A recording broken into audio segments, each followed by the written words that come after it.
Guardé el secreto de la infidelidad de mi hermano durante 10 años. Su esposa acaba de ser diagnosticada con vía aclaración antes de empezar. Vivo en un pueblo de la Sierra de Guerrero. No voy a decir el nombre del pueblo por seguridad, tanto mía como de las personas involucradas. Todos los nombres en este testimonio han sido cambiados. Si alguien de aquí lo lee y cree reconocer la historia, les pido que no digan nada. Ya saben por qué. Hay un tipo de silencio que no es paz. Es el silencio de saber algo que no pediste saber, de cargarlo solo porque no ves otra opción, de acostumbrarte tanto al peso que empiezas a creer que eres tú quien pesa y no la cosa que llevas encima. Llevo 10 años con ese silencio adentro. 10 años es mucho tiempo para guardar algo. Es suficiente tiempo para que una mentira se vuelva parte de tu paisaje interior, para que la culpa deje de ser aguda y se convierta en crónica, para que te convenzas de que lo que hiciste, que fue no hacer nada, fue la única opción posible en las circunstancias. Y entonces algo pasa, algo que nadie anticipó, algo que derrumba en 4 días la arquitectura entera que construiste durante una década, y te quedas parada entre los escombros tratando de entender que eres tú en todo esto. La villana, la cobarde, la víctima colateral o simplemente una persona que tomó una decisión equivocada por razones que en su momento le parecieron válidas. No sé la respuesta. Al final de este testimonio, les voy a preguntar a ustedes lo que yo no puedo responderme. Me llamo Daniela. No es mi nombre real. Vivo en un pueblo de la Sierra de Guerrero, uno de esos lugares donde el tiempo funciona diferente, donde todos se conocen desde antes de nacer, donde los secretos viajan en el aire como el polvo del camino de terracería que sube desde la carretera principal. No voy a decir el nombre del pueblo. No es dramatismo ni paranoia, es precaución, porque lo que voy a contar involucra a personas que todavía viven aquí y a otras que ya no pueden vivir aquí por lo que pasó. Y las consecuencias de esta historia no han terminado de acomodarse todavía. Tengo 37 años, trabajo en la tienda de abarrotes que era de mis padres y que ahora es mía, y tengo una vida que desde afuera probablemente parece sencilla y tranquila y que por dentro ha sido, al menos en los últimos meses, cualquier cosa menos eso. Tengo un hermano. Se llama Marcos en esta historia, tiene 40 años, y durante la mayor parte de mi vida fue la persona que más admiré en el mundo. De esa manera específica en que admiras a los hermanos mayores cuando eres niña, con una devoción casi religiosa que no necesita argumentos porque tiene la solidez de lo que simplemente es. Marcos era el guapo, el inteligente, el que se fue a estudiar a la ciudad y regresó con ideas y con palabras que en el pueblo nadie usaba y que de alguna manera no sonaban pretenciosas en su boca sino naturales. Como si él fuera el tipo de persona para quien las cosas buenas estaban destinadas sin esfuerzo. Era también generoso, de la generosidad que no anuncia, sino que simplemente hace, el que arreglaba el techo de la abuela sin que nadie se lo pidiera, el que prestaba dinero sin cobrar intereses, el que llegaba a las fiestas familiares con algo para todos, aunque no tuviera de sobra. Se casó con Lucía cuando yo tenía 23 años y él 26. Lucía era de un pueblo vecino, también en la sierra, hija de una familia de maestros rurales, con una carrera truncada en contabilidad y una manera de reírse que hacía que todo en la habitación pareciera más liviano. No era la novia que yo había imaginado para Marcos, que es una cosa ridícula de decir porque yo no tenía ninguna novia imaginada para Marcos. Pero sí tenía el miedo que tiene toda hermana menor cuando el hermano trae a casa a alguien. El miedo de que esa persona cambie la dinámica, de que el espacio que te ocupas en la vida de él se reorganice de maneras que no te gusten. Ese miedo desapareció rápido con Lucía. Desapareció porque Lucía no llegó a quitarme a mi hermano, sino a darme algo que yo no sabía que me faltaba, una amiga. Una amiga de verdad, de las que se quedan. En 10 años de amistad con Lucía, hemos hecho cosas que no hago con nadie más. Hemos ido al río a las 3 de la mañana porque no podíamos dormir y hacía calor y la vida se sentía demasiado pequeña. Hemos cocinado juntas durante horas en silencio cómodo, ese silencio que solo tienes con las personas con quienes ya no necesitas llenar el espacio. Me acompañó cuando murió mi mamá, hace 4 años, y fue ella quien me sostuvo de una manera que nadie más supo hacer, no porque los otros no quisieran, sino porque ella sabía exactamente qué decir y cuándo no decir nada. Yo estuve con ella cuando perdió un embarazo al 5.º mes, uno de los 2 que perdió, y me quedé en su casa 3 días seguidos, durmiendo en el sillón de la sala por si me necesitaba en la noche. Somos eso. Éramos eso. Seguimos siendo eso, aunque ahora todo sea más complicado. Lo que descubrí hace 10 años ocurrió de la manera en que ocurren las cosas que cambian todo, sin aviso, sin preparación. En un momento completamente ordinario que no tenía ninguna señal de que fuera a ser diferente a cualquier otro. Era un jueves.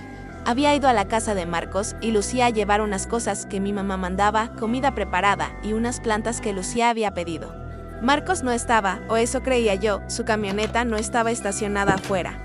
Lucía tampoco. Había un recado en la puerta que decía que había ido al mandado y que en media hora regresaba, que dejara las cosas adentro, que la llave estaba en el lugar de siempre. El lugar de siempre era debajo de una maceta de barro cerca de la entrada, donde guardaban la llave de repuesto desde que eran novios y donde todo el mundo en la familia sabía que estaba, aunque en términos de seguridad fuera una decisión cuestionable.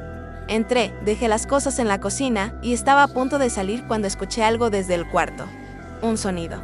No voy a describir el sonido con más detalle del necesario porque creo que ya está suficientemente claro qué tipo de sonido era. Me quedé paralizada en la cocina durante un momento que se sintió muy largo, pero que probablemente fue de 3 o 4 segundos. Y en esos segundos hice exactamente lo que el cerebro humano hace cuando recibe información que no puede procesar: lo negué. Me dije que había oído mal. Me dije que era el radio. Me dije cualquier cosa menos la verdad que ya sabía. Y entonces salí de ese estado de negación porque la puerta del cuarto se abrió y Marcos salió al pasillo y me vio parada en la cocina y nos miramos. Y en esa mirada estaba todo lo que yo había escuchado, lo que él sabía que yo había escuchado, lo que eso significaba, y la pregunta silenciosa y aterradora de qué íbamos a hacer ahora con eso. Detrás de él, después de un momento, salió una mujer. No era de aquí, o al menos yo no la conocía. Era más joven que Lucía, con una cara que en otras circunstancias habría sido simplemente una cara, pero que en esas circunstancias era la cara de la persona que estaba destruyendo algo que yo amaba. Se fue rápido, sin decir nada, con la cabeza baja, y el sonido de la puerta al cerrarse fue el sonido más definitivo que recuerdo haber escuchado en mucho tiempo. Marcos y yo nos quedamos solos en la cocina de su casa. Afuera el pueblo seguía siendo el pueblo. Alguien con burro pasó por la calle, los perros del vecino ladraron. El viento movió los árboles del cerro que se ven desde la ventana. Todo exactamente igual. Y adentro de esa cocina, el mundo era completamente diferente al que había sido 20 minutos antes. No voy a reproducir lo que nos dijimos porque fue una conversación que no merece reproducción. Fue la conversación de un hombre que había sido descubierto hablando con su hermana menor. Con todo el horror y la vergüenza y los intentos desesperados de encuadrar lo ocurrido de maneras que lo hicieran menos de lo que era. Marcos lloró. Eso me desconcertó más que cualquier otra cosa porque no lo había visto llorar desde niños. Me dijo que era la primera vez, lo cual no sé si era verdad. Me dijo que Lucía no podía saberlo, que si Lucía lo sabía se destruía todo, la familia, el matrimonio, la vida que habían construido. Me dijo que lo amaba, que a Lucía la amaba de verdad. Que lo que había ocurrido no tenía que ver con eso, y sé que eso es una cosa que dice la gente y que suena a excusa, pero que en ese momento yo no tenía las herramientas para rebatir porque estaba en shock, y porque era mi hermano, y porque lo amaba, y porque Lucía iba a regresar del mandado en 15 minutos. Me pidió que no dijera nada, que le diera tiempo de resolver esto, de terminar con lo que había comenzado, de ser el hombre que debía ser. Me lo pidió con una desesperación que era real, que yo podía sentir en el cuarto como se siente el calor, y yo estaba paralizada entre él y Lucía y la familia y mis propios valores y el miedo y el amor. Y cuando llegó Lucía con sus bolsas del mandado y su sonrisa y su manera de hacer que todo pareciera más liviano, yo ya había decidido callar. Esa decisión me ha costado 10 años. Lo que vino después fue una arquitectura de silencio que construí piedra por piedra, casi sin darme cuenta de lo que estaba construyendo. Al principio me decía que era temporal, Marcos iba a terminar con eso, iba a ser un episodio cerrado, y si yo lo contaba, estaría destruyendo un matrimonio por algo que ya no existía. Después, cuando me fui dando cuenta de que lo de Marcos no había sido una sola vez sino un patrón, me decía que Lucía merecía saberlo, pero que no era mi lugar decírselo. Después me decía que, si lo hubiera dicho al principio, habría sido más fácil, pero que a estas alturas ya eran tantos años que la revelación haría más daño que el silencio. Me fui inventando justificaciones con la creatividad que uno desarrolla cuando necesita creerse algo que en el fondo no se cree, y fui construyendo esa arquitectura y la fui habitando. Y Lucía seguía siendo mi mejor amiga, y mi hermano seguía siendo mi hermano, y yo seguía siendo la persona que sabía lo que sabía y no decía nada. Hubo noches, muchas, en que me despertaba a las 3 de la mañana con el corazón acelerado y la cabeza llena de la imagen de Lucía riéndose de esa manera suya. Y la culpa me comía desde adentro con una eficiencia que no descansa. Hubo momentos en que estuve a punto de decírselo. Una vez, después de que perdió el segundo embarazo. Cuando la sostuve en el sillón de su sala y ella me dijo que a veces sentía que la vida le daba todo lo que le quitaba y no entendía bien el balance, casi lo dije. Casi. Pero no lo dije porque también pensé, si se lo digo ahora, en este momento, estoy destruyendo a alguien que ya está destruida, y eso no es valentía sino crueldad con disfraz de honestidad. Me callé. Otra vez. Y el silencio se volvió un año más pesado. Lo que nadie nos dice sobre guardar secretos de este tamaño es lo que le hace a tu relación con las personas involucradas.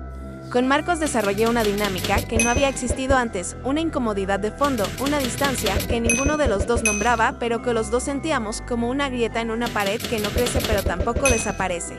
Con Lucía desarrollé lo contrario, una intimidad que tenía una capa de culpa tan profunda que a veces no podía diferenciar si la quería tanto porque era genuinamente extraordinaria o porque la culpa me hacía quererla más para compensar lo que no le estaba dando. Ambas cosas eran probablemente verdad al mismo tiempo. Con la familia en general, desarrollé el arte de estar presente sin estar completamente, de participar en las reuniones y las cenas y los cumpleaños, mientras una parte de mí siempre estaba en otro lugar, calculando, vigilando, sosteniendo el peso. 10 años. 10 años construyendo esa arquitectura. 10 años diciéndome que era por el bien de todos, hasta el mes pasado. Si esto te está gustando, dale like y suscríbete para no perderte ni una historia. Lucía me llamó un lunes por la mañana. Estaba yo abriendo la tienda, acomodando las cosas en los estantes, escuchando el radio de fondo como hago siempre porque la sierra tiene sus propios sonidos y el radio le añade una capa de mundo exterior que me gusta tener presente. Contesté sin pensar nada. Particular porque las llamadas de Lucía eran el tejido normal de mi vida y no tenía ninguna señal exterior que las diferenciara de todas las anteriores. Hola, ¿cómo estás? Ahí nomás. Pero su voz no era la voz de siempre. Tenía una textura diferente, más plana, más controlada de lo que es natural en alguien que habla con una amiga de confianza. Esa planitud me alertó antes de que dijera nada concreto. De la manera en que uno aprende a leer a las personas que ama, no por lo que dicen, sino por la temperatura de cómo lo dicen. Me dijo que había ido al médico. No al médico del pueblo, sino a uno de la ciudad porque había tenido una infección recurrente que no se resolvía con los tratamientos locals y finalmente su cuñada, que esa enfermera le había dicho que fuera a hacerse una revisión más completa. Le habían hecho análisis, varios. Le dijo los resultados en la tercera frase, sin rodeos. Como si hubiera ensayado la manera de decirlo sin adornos porque los adornos hacen todo más largo y ella quería que fuera corto, VIH positivo. Me senté en el piso de la tienda. No busqué una silla, no me apoyé en el mostrador. Me senté en el piso directamente con la espalda contra el estante de las latas de atún y el teléfono en la mano y el radio siguiendo su programa como si nada hubiera cambiado porque para el radio nada había cambiado, y escuché a Lucía decirme que estaba bien, que con tratamiento era manejable, que el médico había sido muy claro en que esto no era una sentencia sino una condición, que había personas que vivían décadas con tratamiento adecuado. Lo decía con esa voz plana y controlada de quien repite lo que le dijeron para que le siga siendo verdad al repetirlo. Yo no dije nada, durante un tiempo que no puedo estimar. Lucía siguió hablando, llenando el silencio, diciéndome que todavía no le había dicho a Marcos que lo iba a hacer esa tarde. Que quería contarme a mí primero porque yo era la persona con quien podía decir las cosas antes de estar lista para decírselas a los demás. Eso me rompió algo por dentro que dijera eso. Que yo era esa persona para ella, precisamente yo, que llevaba 10 años guardando la cosa que probablemente había llevado a esto. Porque en el momento en que escuché el diagnóstico, en ese momento, exacto sentada en el piso de mi tienda, con la espalda contra las latas de atún, la conexión fue inmediata e inevitable. El comportamiento de Marcos, sus infidelidades, que yo sabía, eran un patrón y no un accidente. El riesgo al que había estado expuesta Lucía durante todos esos años sin saberlo. Sin saberlo, pensé entonces, sin saberlo, eso seguía haciendo lo que yo creía. Los días que siguieron fueron los más difíciles que he vivido, incluyendo cuando murió mi mamá, porque al menos cuando murió mi mamá el dolor era limpio. No tenía esa capa de culpa y de responsabilidad y de preguntas sin respuesta que tenía esto. Me pregunté durante esos días todas las preguntas que no tienen respuesta buena. Si yo hubiera hablado hace 10 años, ¿habría cambiado algo? ¿Se habría separado Lucía? ¿Habría rehecho su vida? ¿Habría estado con alguien que no la pusiera en riesgo? ¿O habría perdonado a Marcos de todas formas, como hacen tantas mujeres, y el resultado habría sido el mismo? ¿Mi silencio había contribuido directamente a este daño o había sido irrelevante porque Lucía habría elegido quedarse de todas formas? No lo sabía. No lo sé todavía. Lo que sí sabía era que ya no podía callar. Que 10 años de silencio habían llegado a un punto en que seguir callando era imposible de sostener moralmente. Aunque también supiera que hablar a estas alturas no era reparación sino confesión. No era proteger a Lucía, sino aliviarme yo de un peso que había cargado por decisión propia. Esa distinción me importaba. Me importaba no confundir las dos cosas. No contarme a mí misma que lo hacía por ella cuando lo estaba haciendo también, quizás principalmente, por mí. Llamé a Marcos primero. Eso fue lo correcto, o al menos lo que me pareció correcto en ese momento. Enfrentarlo a él antes de ir a Lucía, darle la oportunidad de que él mismo dijera algo, de que tomara alguna responsabilidad antes de que yo forzara la situación. La conversación fue por teléfono porque no pude esperar a verlo en persona y porque tenía miedo de que, si lo veía, me quedara sin palabras, que es algo que me pasa con Marcos. Que su presencia física me reduce a versiones más pequeñas de mí misma. Le dije que sabía del diagnóstico de Lucía. Le dije que necesitaba que fuera honesto con ella, que le contara todo, que se hiciera responsable. Le dije que, si él no lo hacía, lo iba a hacer yo. Lo que me respondió Marcos fue una mezcla de cosas que no voy a reproducir en detalle porque algunas eran demasiado dolorosas y otras demasiado vergonzosas para él. Y aunque en este momento tengo motivos para estar furiosa con él, también es verdad que es mi hermano y algo en mí todavía no puede exponerlo completamente. Aunque reconozco que esa protección que le sigo dando es parte del mismo problema de siempre. Lo que sí voy a decir es que negó, que minimizó, que intentó convencerme de que el diagnóstico no tenía que estar relacionado con sus infidelidades, que esas cosas podían ocurrir de otras maneras. Escuché eso y algo se rompió definitivamente dentro de mí, algo que llevaba 10 años en proceso de romperse y que terminó de hacerlo en esa llamada. Le dije que iba a hablar con Lucía. Colgué, fui a su casa al día siguiente. No la llamé antes porque sabía que, si la llamaba, iba a prepararme una versión de lo que iba a decir, y quería decírselo sin versión, sin ensayo, con toda la torpeza y la vergüenza que merecía tener esa conversación. Era una tarde de martes, de esas tardes de la sierra en que el cielo tiene esa luz particular antes de que lleguen las nubes de lluvia, una luz casi naranja que lo hace todo parecer más solemne de lo que es. Caminé a su casa, que está a 5 minutos de la mía, contando cada paso como si el contarlos me diera algo a lo que sujetarme. Me abrió con su delantal puesto, oliendo a guiso, con el pelo recogido de cualquier manera. Sonrió cuando me vio. Esa sonrisa me costó casi toda la determinación que había traído. Entré. Me senté a la mesa de la cocina, que es donde siempre nos sentábamos cuando necesitábamos hablar de algo importante, y empecé a decirle lo que le tenía que decir. Le conté todo. Desde el principio. Desde el jueves de hace 10 años, con las bolsas de mi mamá y la llave, debajo de la maceta y el sonido desde el cuarto. Le conté que había callado, le conté por qué había callado, le conté las justificaciones que me había inventado y cómo habían ido cambiando con los años. Le conté que había sospechado que no era una sola vez sino un patrón. Le conté que cuando escuché su diagnóstico supe que ya no podía seguir callando, aunque supiera también que hablar a estas alturas no me absolvía de nada. Hablé durante mucho tiempo con la voz que se me quebraba en algunos lugares y que en otros era extrañamente firme, como si una parte de mí hubiera estado esperando decir esto durante 10 años y supiera exactamente cómo hacerlo, aunque la otra parte estuviera temblando. Lucía me escuchó sin interrumpirme. Eso también era típico de ella, esa capacidad de escuchar sin interrumpir que yo siempre había admirado y que en ese momento se sentía como algo diferente. Más opaca, más difícil de leer. Cuando terminé de hablar, hubo un silencio largo. El guiso en la estufa hacía su sonido, el viento afuera movía algo de metal en el techo del vecino.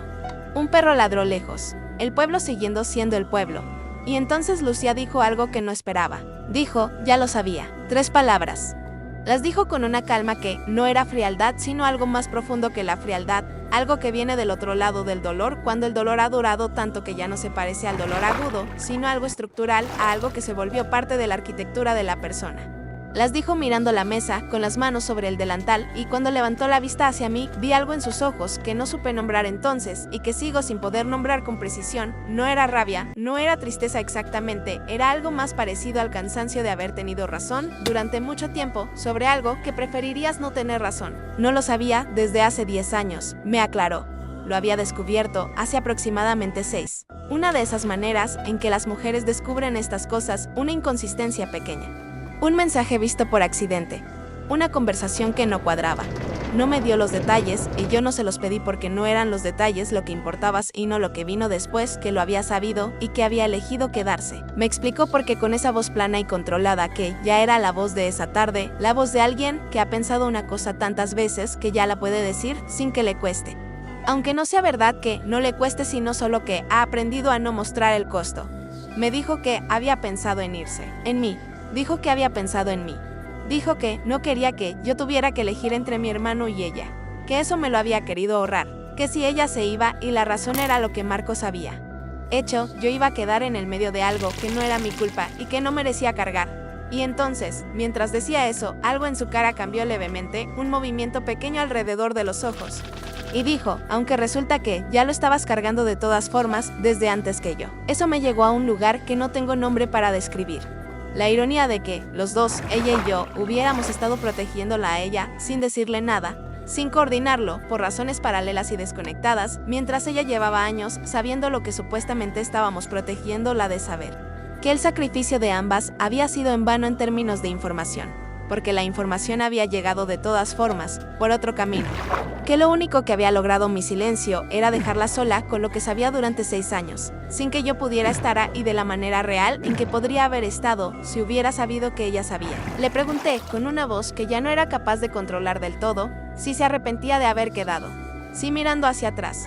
Desde dónde estaba ahora con su diagnóstico y sus 6 años de saber y su cuerpo, que había pagado un precio que no le correspondía pagar, se arrepentía de la decisión que tomó. Tardó en responder. Miró las manos. Miró la ventana de la cocina que da al cerro. Y entonces dijo que sí, que se arrepentía. No de haber amado a Marcos, dijo, porque ese amor había sido real y eso no podía arrepentírselo retroactivamente, sino de haberse quedado por las razones equivocadas. De haber construido su decisión sobre el miedo a destruir a los demás en lugar de sobre el derecho a protegerse a sí misma. De haber pensado que aguantar era una forma de amor cuando en realidad había sido una forma de abandono, pero de sí misma. Dijo eso, una forma de abandono de sí misma. Y al decirlo, se le quebró la voz por primera vez en toda esa tarde, y fue ese quiebre, ese único quiebre, el que me hizo entender la extensión de todo lo que había sostenido durante años. Lloramos juntas durante un rato. No sé cuánto. El guiso se pasó en la estufa y ninguna de las dos nos levantamos a apagarlo hasta que el olor ya lo hacía necesario. Luego Lucía se levantó a apagarlo con sus movimientos de siempre, precisos y domésticos, y yo me quedé sentada en la mesa con las manos húmedas todavía y el corazón en un lugar que no era el lugar correcto, y pensé que amaba a esa mujer con una intensidad que no tiene nombre apropiado, y que la había fallado de maneras que tampoco tienen nombre apropiado, y que ambas cosas eran simultáneamente ciertas, y que iba a tener que vivir con esa simultaneidad el resto de mi vida. Lo que ocurrió después ocurrió rápido, en el lapso de unas semanas que en mi memoria tienen la textura comprimida y densa de los periodos en que la vida cambia de forma. Lucía le dijo a Marcos que sabía, que siempre había sabido, y le dijo también el diagnóstico y la conexión entre ambas cosas. No sé los detalles de esa conversación porque no estuve y porque Lucía me los contó después de manera resumida, con esa economía de palabras que usamos para las cosas que todavía duelen demasiado para narrarlas en extenso. Lo que sé es que Marcos no negó que algo en él también se rompió y que el quiebre fue tan definitivo que ninguno de los dos intentó reconstruir nada. Lucía inició el proceso de divorcio. Contrató a un abogado de la ciudad, uno que le recomendó su cuñada enfermera, a alguien ajeno al pueblo y por tanto ajeno a las lealtades locales que pueden complicar estas cosas aquí en la sierra. Incluyó en la demanda todo lo que tenía, las pruebas de las infidelidades que había guardado durante 6 años con esa meticulosidad que da el saber que algún día vas a necesitarlas, el historial médico que establecía el daño directo a su salud, la documentación de bienes que consideraba que le correspondían. Fue metódica y fría y absolutamente determinada, de la manera en que son determinadas las personas que han esperado mucho tiempo para hacer algo y que cuando finalmente lo hacen, no van a permitir que ningún detalle los detenga. Marcos intentó negociar. Intentó apelar a la familia, a mí, a la historia de 20 años de matrimonio, a los hijos que no habían tenido pero que habían perdido juntos, como si la pérdida compartida creara una deuda que ella debía saldar con silencio. No funcionó ninguna de esas apelaciones porque Lucía había pasado 6 años construyendo, en algún lugar interior, la solidez necesaria para que no funcionaran. Había llegado a ese punto en que ya no había nada que él pudiera decir que moviera algo, y ese punto es terrible y también, en cierta manera, es una forma de libertad. Pero Lucía hizo algo más que divorciarse y demandar. Algo que nadie en el pueblo, y creo que tampoco Marcos, anticipó. Abrió una cuenta en redes sociales que no había tenido antes, con su nombre real y su foto real, y empezó a contar. No de manera histérica ni rencorosa, de manera ordenada, documentada, con capturas de pantalla y con nombres. Contó lo que Marcos le había hecho, el tiempo que había durado, el diagnóstico que había resultado, las pruebas que tenía. Lo contó con esa voz escrita, que era también la voz de alguien que ha pensado las cosas muchas veces y sabe exactamente cómo decirlas. Lo contó para que quedara registro, me dijo después. Para que no fuera solo su palabra contra la de él. Para que el silencio que había durado tantos años con tanta gente contribuyendo a él de maneras distintas, no tuviera la última palabra. Lo que ocurrió después de que publicó eso fue algo que en un pueblo de la Sierra de Guerrero nadie puede del todo controlar, la historia viajó. Viajó aquí, viajó a los pueblos vecinos, viajó a la ciudad donde Marcos había estudiado y donde todavía tenía contactos, viajó por las redes con esa velocidad que tienen las historias que tocan un nervio colectivo. Las reacciones fueron de todo tipo, pero predominó una, la indignación. La indignación de gente que conocía a Marcos y que sintió que le habían mentido, de gente que no lo conocía pero que reconocía el patrón, de comunidades de personas con VIH que señalaron el aspecto de negligencia criminal en exponer a alguien al virus de manera sostenida. Marcos empezó a recibir mensajes. No mensajes amables. Mensajes que iban desde el reproche hasta la amenaza. Y las amenazas en algún momento dejaron de ser solo digitales y empezaron a sentirse más físicas, más cercanas. No voy a dar detalles de lo que pasó exactamente porque parte de eso todavía está en procesos legales y no me corresponde a mí narrarlo, pero lo que sí puedo decir es que, en algún punto, Marcos tomó la decisión de irse del pueblo. No de manera voluntaria del todo, fue una combinación de la presión social, de las consecuencias legales en proceso y de algo que creo que era también el reconocimiento de que había quemado demasiado aquí para que hubiera algo a que volver. Se fue a otra ciudad. Escuché después por conversaciones familiares que ya tienen una calidad diferente a las de antes, que está usando un nombre diferente, que no es un nombre legal, sino el que usa cotidianamente, de esa manera en que la gente intenta empezar desde cero cuando lo que dejaron atrás los persigue en buscadores y en conversaciones. No sé cómo le va. Sé que existe porque mi papá lo sabe y mi papá me lo diría si algo grave ocurriera. Pero no tengo contacto con él. Ese es otro peso que cargo, diferente al anterior pero peso también. La pérdida de mi hermano, no a la muerte sino a sus propias decisiones y a sus consecuencias. Lucía sigue aquí. Eso es lo que más me importa en este momento y lo que más me ha sorprendido, aunque quizás no debería sorprenderme porque siempre subestimé su capacidad de quedarse en los lugares difíciles, que irónicamente es la misma capacidad que la dañó y que ahora la sostiene. Sigue en la casa, que quedó a su nombre, en el proceso de divorcio. Sigue con su tratamiento, que lleva con una disciplina que me recuerda a la que pone en todo lo que decide hacer.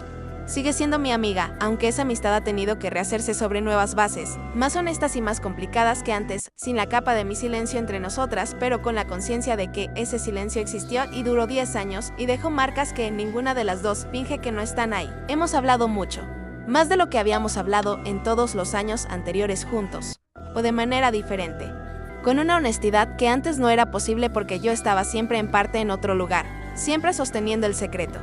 Siempre con una parte de mi atención, vigilando que nada de lo que dijera o hiciera revelara lo que sabía. Ahora no hay nada que vigilar y eso es, paradójicamente, más agotador de ciertas maneras porque el agotamiento del secreto era conocido y manejable y este nuevo tipo de conversación, sin filtro, exige cosas que no siempre sé si tengo. Me ha preguntado una sola vez y con mucho cuidado si me arrepiento de haber callado. Le dije que sí, sin elaboración, sin justificación. Sin la lista de razones que me había construido durante años. Solo sí. Porque era la verdad y porque en ese punto cualquier otra respuesta hubiera sido una forma de seguir huyendo. Ella asintió y no dijo nada más sobre eso, que también es algo típico de ella. Esa capacidad de recibir lo que le das y no exprimirlo más de lo que necesita. Lo que no hemos resuelto, lo que creo que no vamos a resolver porque no tiene resolución. Es la pregunta de qué cambiaría si algo hubiera sido diferente. Si yo hubiera hablado hace 10 años, ¿qué habría ocurrido? Quizás Lucía se habría ido y habría rehecho su vida y no tendría este diagnóstico. O quizás habría perdonado a Marcos de todas formas, como me imagino que era probable dado todo lo que sé de ella y de cómo amaba. Y habría llegado al mismo lugar pero sin los 6 años adicionales de saber en silencio. O quizás el diagnóstico no viene de Marcos, sino de algo anterior o posterior. Una posibilidad que el médico no descarta aunque tampoco confirma.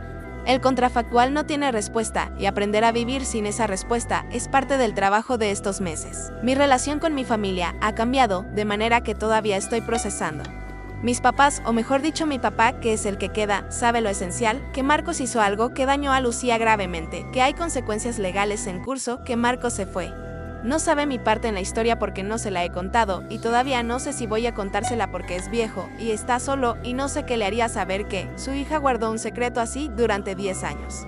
Esa es otra de las preguntas sin respuesta buena que cargo. Las tardes en la tienda son diferentes. El pueblo sabe lo que pasó o sabe la versión pública que Lucía contó. Y hay conversaciones que ocurren a mi alrededor con esa calidad de conversaciones que incluyen a alguien que no saben que está incluido. Escucho a la gente opinar sobre Marcos, sobre Lucía, sobre la manera en que esto salió a la luz y a veces alguien dice algo sobre la familia de él con un tono que incluye, implícitamente, mi complicidad, aunque no sepan que tengo complicidad real y específica. Esos momentos son incómodos de una manera que no sé cómo describir mejor que cómo recibir un golpe de algo que no puedes ver. He pensado mucho en la pregunta de si lo que hice, que fue no hacer nada, me hace culpable de algo. Y he pensado también en la otra pregunta, la que me parece más complicada. Lucía también sabía. Lucía también cayó durante 6 años, sabiendo lo que sabía, eligiendo quedarse. ¿Eso la hace culpable de algo? ¿De su propio daño? Sé que esa pregunta tiene una respuesta fácil que dice que no, que la víctima no es responsable del daño que le hacen, y esa respuesta es correcta en términos morales fundamentales. Pero también sé que la realidad es más complicada que eso, que las decisiones que tomamos, aunque no seamos responsables de las circunstancias, sí tienen consecuencias, y que vivir en el mundo real significa hacerse cargo de esa complejidad, aunque sea incómoda. No tengo respuestas. Eso es lo que más me ha costado aceptar de todo este proceso, que algunas preguntas no tienen respuesta buena, que algunas situaciones no se resuelven en una narrativa donde alguien aprendió la lección correcta y todos crecieron de manera ordenada. La vida real en un pueblo de la Sierra de Guerrero, como probablemente la vida real en cualquier lugar, es más desordenada que eso. Es gente que se quiere y se falla y sigue creyéndose de maneras que ya no son las de antes. Es consecuencias que llegan tarde y daños que no tienen reparación perfecta. Es aprender a vivir en la misma comunidad donde todo ocurrió, donde el cerro sigue siendo el mismo cerro y los perros siguen ladrando y la tienda abre a la misma hora. Y sin embargo todo es diferente porque las personas son diferentes y la historia que las conecta ya no es la historia que creíamos que era. Lucía la semana pasada me trajo elotes de su milpa, que empezó a sembrar este año como parte de lo que llama su proceso de aprender a hacer cosas que son solo suyas. Los traje a la tienda y los puse en el mostrador y cuando los veía durante el día, pensaba en ella, en lo que ha sostenido, en lo que sigue sosteniendo, en la manera en que elige seguir aquí y seguir construyendo, aunque el material con que construye ahora sea diferente al de antes. Sigo sin saber cómo nombrar lo que soy en esta historia.